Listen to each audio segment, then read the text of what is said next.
ያለኔ ከኖረ ይጎዳብኛል። ሀንዬ እነሚለት እንኳ አንቺ ከጠፋሽ ጀምሮ ይስላል። ሰላም ጤና ይስጥልኝ ውድ ተመልካች፣ እንዴት ናችሁ? ደህና ናችሁ ወይ? ሁሉ ሰላም፣ ሁሉ መልካም ነው፣ እግዚአብሔር ይመስገን። እኔ በጣም ደህና ነኝ። ሁሌም እንግዲህ ደህና እያልኩ ይሄንም ቪዲዮ ኖላዊ ድራማ ክፍል 122ን እየላችሁ መጥቻለሁ። ይሄንም ቪዲዮ እንግዲህ ውድ ተመልካች ሰብስክራይብ እና ላይክ አድርጉ ብዬ ሁሌ እየተማጸንኳችሁ ነውና እንግዲህ እምቢ ብላችኋል። እኔ ደግሞ ለመፖሰት ለመስራት ወደኋላ አልልምና የፈለገው ሰው ቢያየውም ባያየውም እንግዲህ ዩቱብ ለራሱ ቪዲዮውን ላይክ እና ሼር ያደርጋል።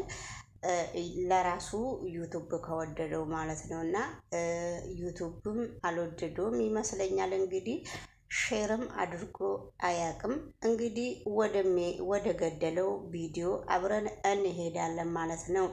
እስከዛ ድረስ እንግዲህ ዘና ፈታ እያላችሁ ጉዟችን ከየት ወዴት እንደሆነ እናንተም እየተመለከታችሁ አብረን እንጓዛለን። ጉዟችንን አብረን እንቀጥላለን ማለት ነው።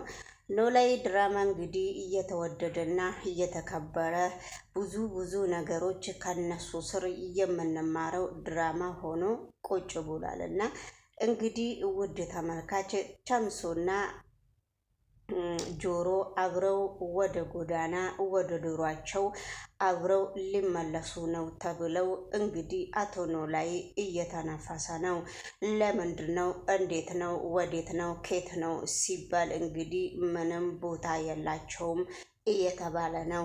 እንግዲህ በአሁኑ ሰዓት ደግሞ አቶ ኖላዊ ትንሽ ጭንቀት ላይ ነው ያለው። ጭንቀቱ ምን እንደሆነ አብረን እንከታተላለን።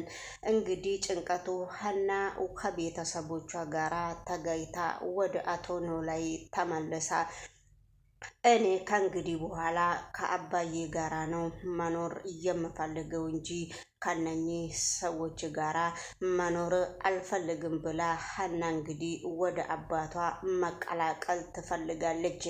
ሀና ምን ሆነሽ ነው? ችግርሽ ኬት ነው? ወዴት ነው? ለምንድን ነው ቤተሰቦችሽን ትተሽ አንቺ እኔ ጋር እየመራሽው? ችግርሽ ምንድን ነው? ሀና ችግርሽን መናገር ትችያለሽ ወይ? ይሄ ነገር አይሆንም ብዬ ነው የማምነው። እኔና አንቺ አብረን እስከ ዛሬ አሳልፈናል። አንዳንድ ጊዜ መተሽ እኔን ማየት ትችያለሽ። አባትሽ ነኝና አሁን ደግሞ ሙሉ በሙሉ በመከራ በስንት መከራ ቤተሰቦችሽን እያገኘሽው ቤተሰቦችሽ ናቸው። ለምንድን ነው ከኔ ጋራ መጋፈጥ እየፈለግሽው? ችግርሽ ምንድን ነው ሀና ብሎ ሲጠይቃት እኔ ችግር ምንም የለብኝም፣ እዛ ምንም ደስ አላለኝም፣ የፈለግኩት አባቴ ጋር አንተ ጋ ነው መኖር የምፈልገው። አሁን ራሱ ስንት ቀን ተመላልሼ ስመጣ ለአባቴ ላንተ ለመናገር ፈርቼ ነው። ውስጤ ደስተኛ ሳይሆን ዝም ብዬ ወደ ቤት የምመለሰው። ከእንግዲህ በኋላ ደግሞ እኔ ነኝ የማቀው እንጂ ማንም ሰው አያቅም የኔም ፍላጎት። እንግዲህ ምላሴም ከታመመ መጥተው ይጠሩኛል ወይ ይደውሉልኛል። በግዴታ እዛ እኔን ማስቀመጥ እንደማትችል አባዬ አስጠንቅቄ ነው የምነግርህ ብላለች ሀና። እንግዲህ በስተመጨረሻ ላይም አንቺ የምትፈልጋቸው ቸምሱና ጆሮ ናቸውና እነሱ እኮ ከእንግዲህ በኋላ ከኛ ጋራ መኖር አይችሉም፣ ወደ መጡበት ነው የሚሄዱት ብለው አቶ ኖላዊ ሀናን ሲነግሯት ምንድን ነው እያልከው አባዬ? እያልከው ነገር ምንም ሊገባኝ አልቻለ። ችግሩ ኬት ነው? እንዴት ነው? ወዴት ነው? እነሱ ድሮንም ቤት የላቸውም ወይ አባቴ ስል ቤትማ አላቸው። የነሱ ቤት ጎዳና ነው። ጎዳና ላይ ወደ ጎዳናቸው ሊመለሱ ነው። አንቺ ስታስቢው ከእንግዲህ በኋላ እነሱ ከኛ ጋራ ይኖራሉ ብለሽ አስበሽ ነው ወይ ወደዚህ የመጣሽው ብሎ አባትዮ መልስ ሲሰጣት ነበረ። የትም ወደ ጎዳና አይሄዱምና እዚሁ ነው አብረን ከኛ ጋራ የሚኖሩት እንደ ድሯችን አባዬ፣ ይሄንን ልታስረዳኝ አትሞክር፣ እውነቴን ነው የምናገረው አባዬ ስትለው ስታስረዳው ነበረ ሀና አባቷን።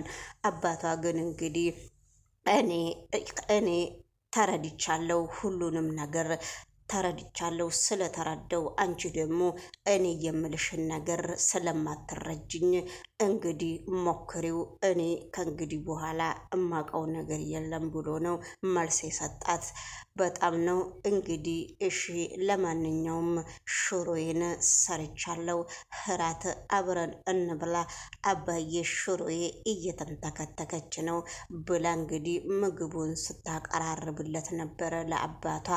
አባትና ልጅ ቁጭ ብለው የልብ ልባቸውን እያወሩ የተነፋፈቁትን አይን ውስጥ እየተያዩ ምግብንም እየተጎራረሱ ነበረ። በመካከሉ ወይዘሮ አልማስ ወይዘሮ አስቴር መታ ነበረ። ወይዘሮ አስቴር ስትመጣ ሀና ተኝታ ነበረ። ሀና ወይዘሮ አስቴር ስትመጣ በጣም ነው እየደነገጠችው። ችግርሽ ምንድን ነው? ከየት ነው የመጣሽው?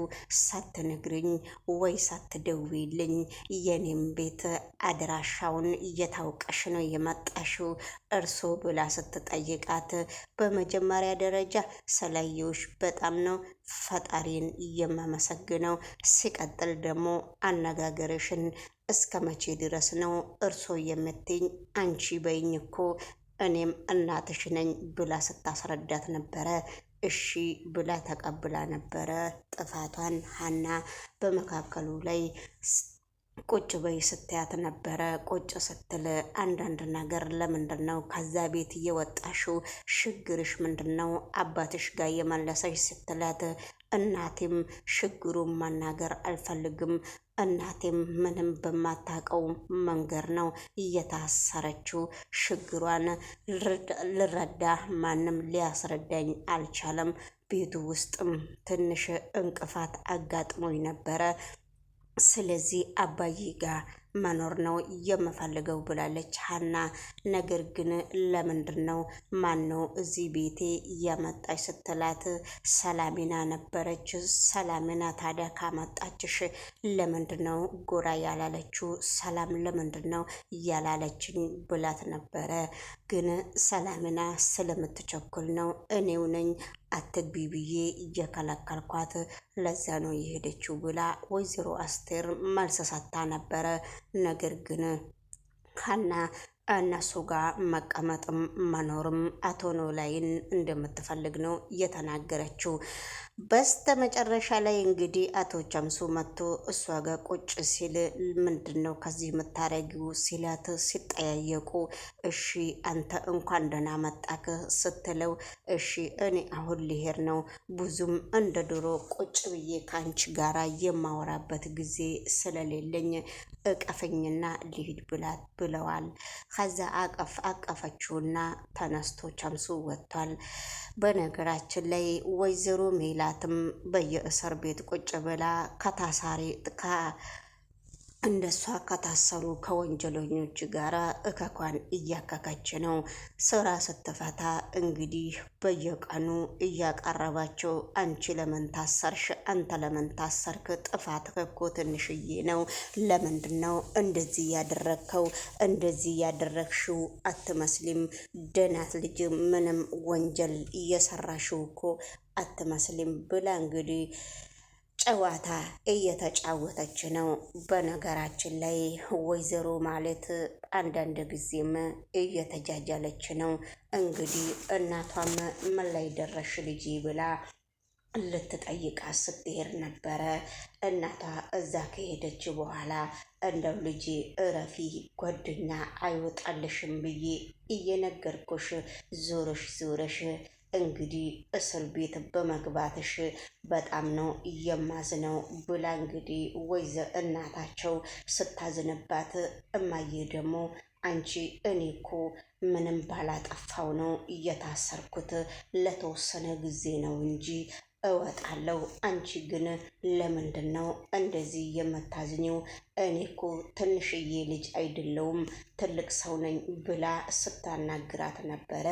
እዚህ ጋም ምላሴና ሰላሜና ሀና ቀርታ እነሱ ጥየቃ ሲሄዱ የሀናን ነገር በጣም እየተጠራጠረች ስለሆነ ነው መሰለኝ። ሀና ለምንድን ነው ከእናንተ ስር እየቀረችው? የሀናን ነገር አደራ ብያለው። ሰላሜና ምንድን ነው ችግርሽ ብላ ስትጠይቃት ምንም ነው ያለችውና እንግዲህ አንድዬ ደግሞ እንደው እንደ ግመል ሽንት ወደኋላ ሜድ ትወጃለሽ። ምንም ብትለኝ አልሰማም።